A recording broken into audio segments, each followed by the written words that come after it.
পৃথিবী সৃষ্টি করলেন আল্লাহ, মানুষ সৃষ্টি করেছেন আল্লাহ। আইন তৈরি করবে তোমার বাবা।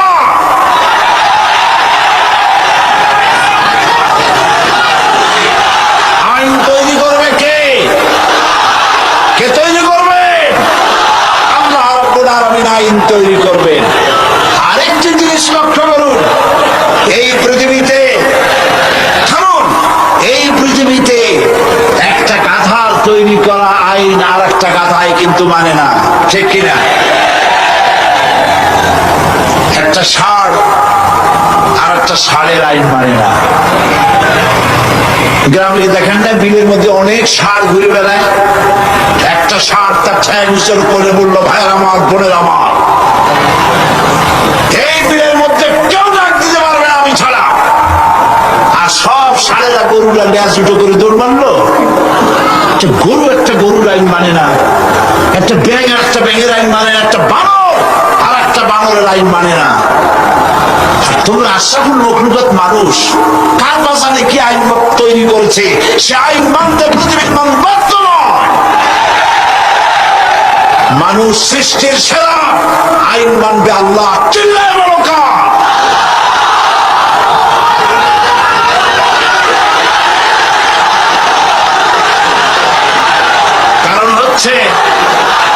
কারণ হচ্ছে আল্লাহই জানেন এই পৃথিবীর মানুষের চলার জন্য, বলার জন্য, তার অর্থনীতি, তার সমাজনীতি, তার রাজনীতি কিভাবে চলবে আল্লাহর চাইতে বেশি কেউ ভালো বলতে পারে না। এই জন্য আল্লাহ পাক বলেছেন লা ইলাহা। এই কথা কে শিখিয়েছেন? জোরে বলুন। আল্লাহ পাক শিখিয়েছেন, ঘোষণা করো লা ইলাহা ইল্লাল্লাহ। আমাদের জিকির আজগার, যারা জিকির আজগারে শেখানো হয়, লা ইলাহা আস্তে, ইল্লাল্লাহ জোরে, কলবের উপরে মারো। এখন ইল্লাল্লাহ এত জোরে জোরে মারা হয়, তাতে কলব থাকলেও পারে, গেলেও পারে। আপনার সাইডে কোন কলজা, এর উপরে জল মেরে আপনি করবেনটা কি? পয়গম্বরেরা সাইড আঙ্গুল কলজার উপরে জল মারে নাই। পয়গম্বরেরা লা ইলাহা ইল্লাল্লাহ ধাক্কা মেরেছেন ফিরআউনের গদির উপরে। ইব্রাহিম আলাইহিস সালাম লা ইলাহা ইল্লাল্লাহ বলে ইল্লাল্লাহ জল মেরেছেন, নমরুদের লাশ তত্ত্ব উল্টে গেছে।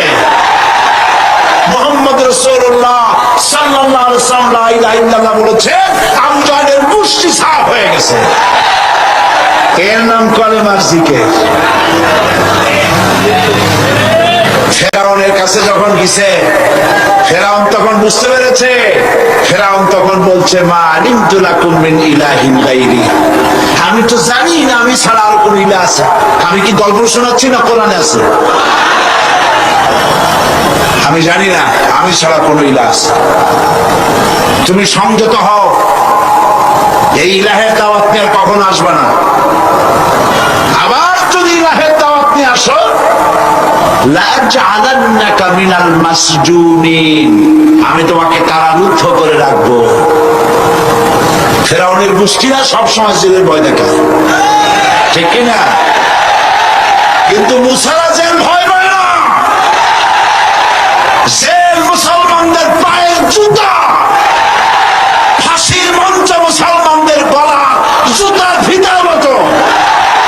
ফাঁসির মঞ্চের গলার দড়ি মুসলমানদের ফুলের ডালার মতো। এগুলিকে মুসলমানেরা পরোয়া কোনদিন করে না। হযরতে মুসা আলাইহিস সালাম বলছেন, বেটা আমারে তুমি ভয় দেখাও জেলে, তুমি আমারে চেনো নাই। আমি মুসা কালিমুল্লাহ, আল্লাহর সাথে কথা কই।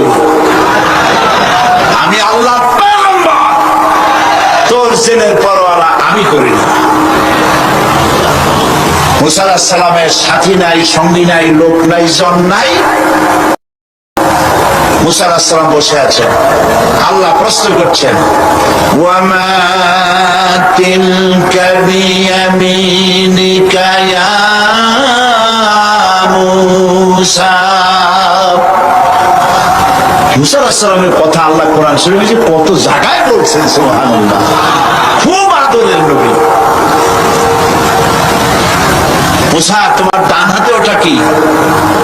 মুসা আলাইহিস সালাম বললেন, হিয়া আসায়া এটা আমার একটা লাঠি, এই লাঠি দিয়া আমি ভর করে দাঁড়াই, এই লাঠি দিয়া আমি পাতা পাড়িয়া ছাগলের খাওয়াই, এই লাঠি দিয়া আমার ভেড়া ছাগল ইত্যাদি অন্যান্য প্রাণী থেকে হেফাজত করি, এই লাঠি দিয়ে আরো অনেক কাম করি। এখন প্রশ্ন হচ্ছে, আল্লাহ জিজ্ঞেস করেন এটা কি? উনি বলবেন এটা লাঠি, এত কথা বললেন কেন? এই যে পাতা পাড়ি, এই করি সেই করি, এত কথা বলার দরকার কি? দরকার এই জন্যে মুসা আলাইহিস সালামের সাথে আল্লাহ প্রথম কথা বলতেছেন। মুসা আলাইহিস সালাম চাইলেন এইটা জিজ্ঞেস করে লাঠি বলে যদি ছাড়ি দিই, তাহলে আল্লাহ যদি আর কথা না কয়, একটু কথা লম্বা করি। আল্লাহর সাথে কথা বলার যে মজা, সুবহানাল্লাহ, তিনি লম্বা করলেন। আল্লাহ বললেন, লাঠির যে ফজিলত তুমি বলছো ওইটা আছে, কিন্তু আর একটা জিনিস আছে লাঠির মধ্যে, যা তুমি জানো না, তুমি লাঠিটা ফালাই দাও। মুসা আলাইহিস সালাম লাঠি ফালাই দিলেন। লাঠি যখনই ফেললেন, হিয়া হাইয়াতুন তাসআ,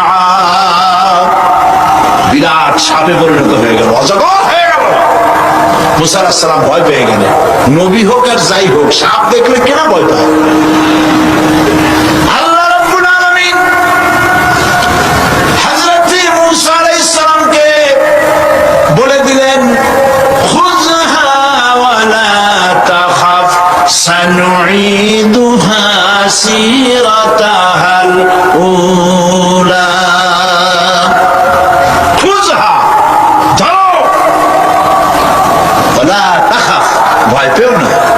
আল্লাহ বলছেন ধরো, ভয় পেও না। এখন যদি ভয় পায় তাহলে সর্বনাশ হবে না? সর্বনাশ হয়ে যাবে। যেহেতু আল্লাহ বলেছেন ভয় পাইও না, ধরো।